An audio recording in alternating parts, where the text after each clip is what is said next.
channel. Today I'm super excited because we're going to be doing the Finally Fall book tag.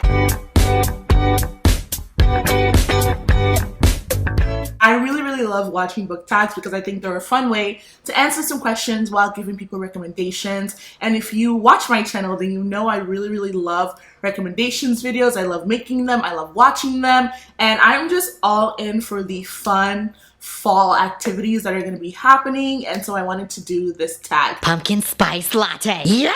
I will go ahead and link the original creator down below. I think they may have privated or deleted the original video, but I'll still try and hunt them down, as well as leave all the questions down below for anybody who wants to do this tag. And like, this is the sign, do the tag. I'm tagging you, please do it. Before we get into the actual video, I just wanted to thank illumicrate for sending me their August box. In case you guys don't know what illumicrate is, they are a subscription box for book lovers everywhere, and they are dedicated to bringing new releases as well as fun things for book lovers. So I will be showing you guys the August box, which is identity crisis themed. So right when we open the box, the first thing we see is the identity crisis spoiler card, which tells us about all the items in the box, who made them, and gives us all the further information we might need about the box. So the very first bookish item that we have in this box is a pin hoop that says, "I am not, and then I am," and this is a quote from Aiden in the Illuminate series. Then we have a Percy Jackson and the Olympians inspired book-shaped tin that says, "If my life is going to mean anything, I have to live it for myself." Then we have the monthly collector's pin from illumicrate, a Mistborn print that is absolutely gorgeous and holographic. When you like shake it around in the light, it is so beautiful. I have been wanting to read Mistborn for so long, so I'm extremely excited. Next, we have the Huntress nail oil, and this is from We Hunt the Flame. And finally, we have our August pick, which is the Space Between Worlds by Micaiah Johnson. This book is a science fiction that involves multiverse traveling as well as parallel universes. The book is also signed, and it has some beautiful pink sprayed edges that I will show you guys, as well as the under of the book, like the naked cover, so you guys can see what that looks like. It's absolutely gorgeous, and I'm really excited to read this because I have been seeing a lot of people talk about it recently, and so I'm excited to see what it's all about, and I'm excited to have a wonderful, gorgeous book to add to my shelves. If you guys are interested in this box, definitely check out my code so you can get yourself some money off of the box, and thank you again to illumicrate for sending me this box, and let's get back to the video. The first question is, in fall, the air is crisp and clear. Name a book with a vivid setting. The Diviners by Libba Bray. This book follows our main character, Evie O'Neill, who is exiled from her hometown and has to move to New York City with her uncle, I believe. And Evie has these special powers called divining, where she can essentially see things. I don't know what else to explain it as, because as you read the book, you'll definitely know what I mean. But the reason why I'm recommending this book for this tag, or the reason why I'm picking this book for this tag, is because the book is so atmospheric. I genuinely felt like I was in a very creepy 1920s setting, and also specifically because I listened to the audiobook.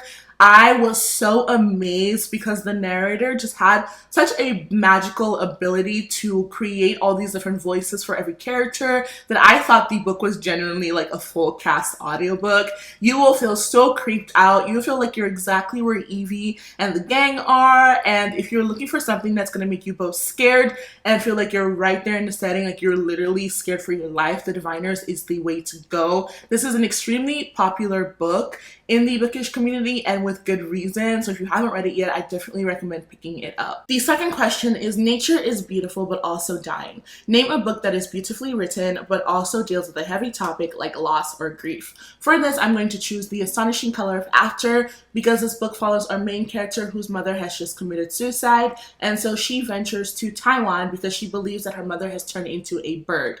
Our main character in this book is half Taiwanese, and so her trip to Taiwan also kind of is a way for her to learn more about the culture that she hasn't really interacted with all her life, and she gets to know more about her grandparents, about her mother and her mother's childhood. And as expected with the book's topic, this book is very emotional. It's very painful to read, and if you are somebody who struggles with depression, anxiety, or suicidal thoughts, this is definitely going to be a big trigger for you. You will be bawling your eyes out because the author does not hold anything back. What I really liked about this book and thought was unique was that the main character is a big fan of color, and I think she's also an artist.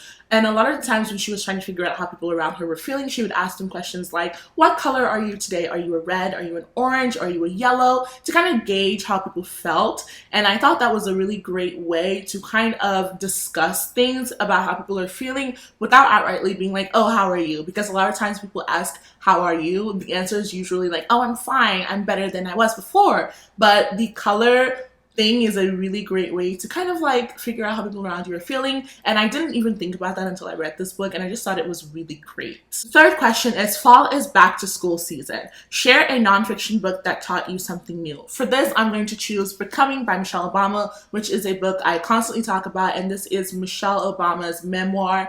I learned a lot about Michelle while reading this book, and I'm choosing it also because I haven't read that many nonfiction books, and I feel like because this was, I think, the first one I read, it just impacted me a lot, and the something new it taught me was that I could actually enjoy nonfiction, which was something I definitely didn't think before because I thought nonfiction was a very boring genre.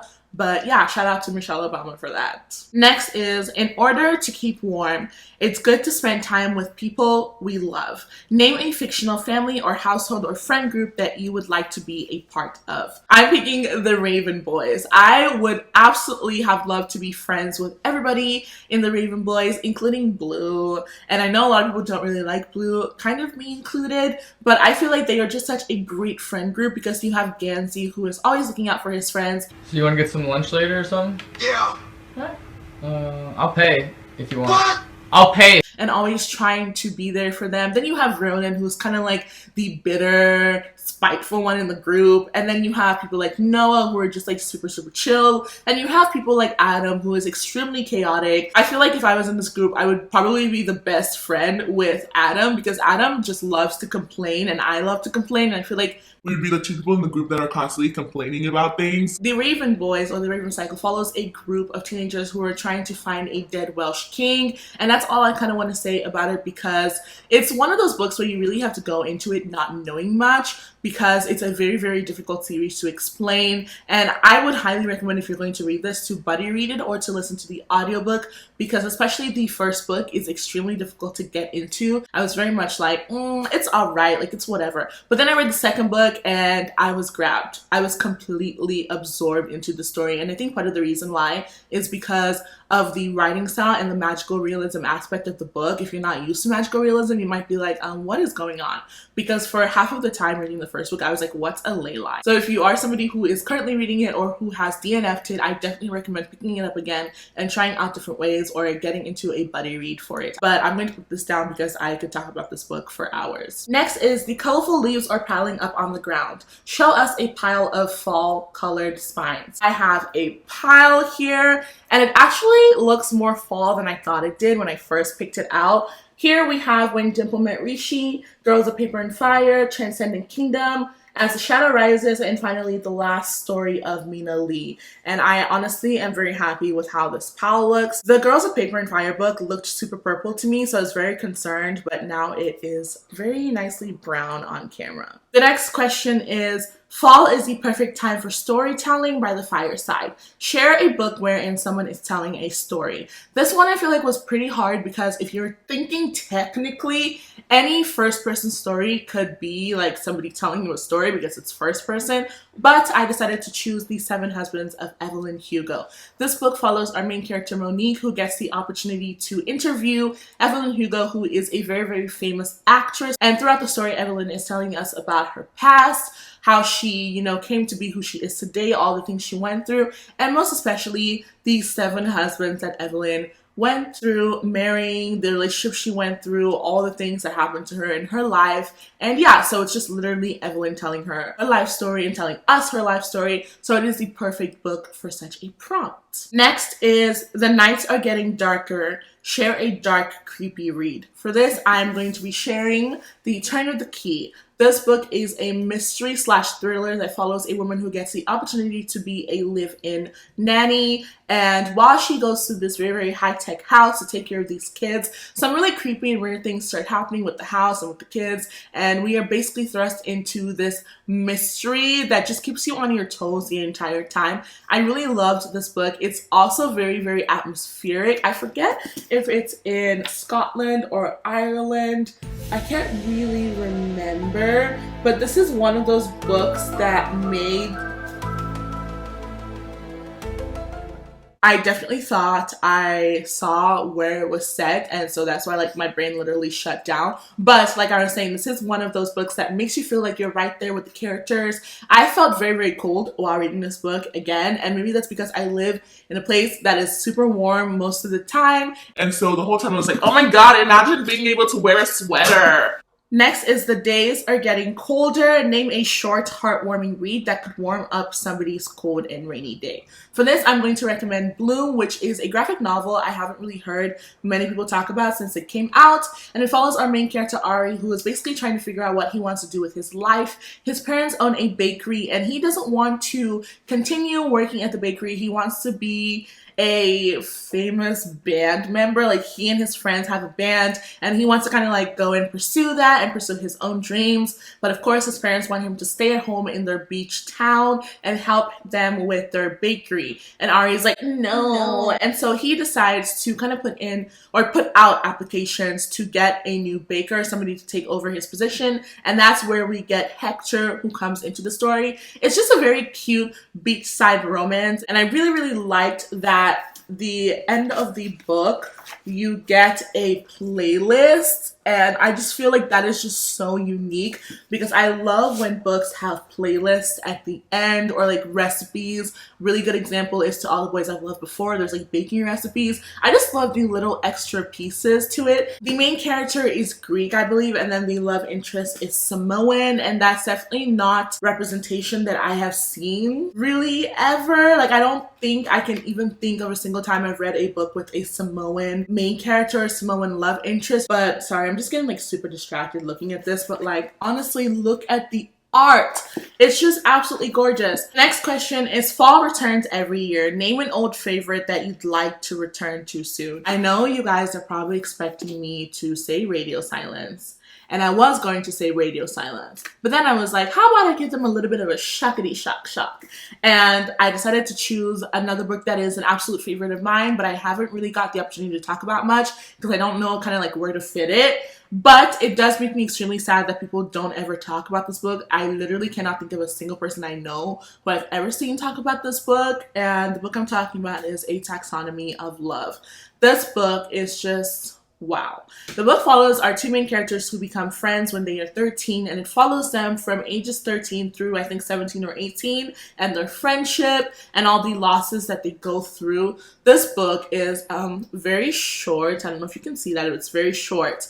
And it's very sweet. It's also very painful because there are losses that happen in this book. And the reason why I feel like this book is extremely unique and extremely amazing is because this is the first and only book that I have ever read with a main character who has Tourette syndrome. This was the first book that I read with a main character who had a disability that was very, very talked about in the book. It's not the only thing that matters about him as a character, which I also really, really like, but it was a major aspect that the author talked about and shed light on. And I can't speak to the representation, of course. I want more people to read it. It's really important to talk about more books with disabled characters because then it kind of like normalizes reading books with disabled characters and talking about them, etc., etc. But yes, this is definitely one that I want to reread soon, and I'm going to try and figure out a way to bully everybody else into reading it as well, but we will see. The next question is, fall is the perfect timing for cozy reading nights. Share your favorite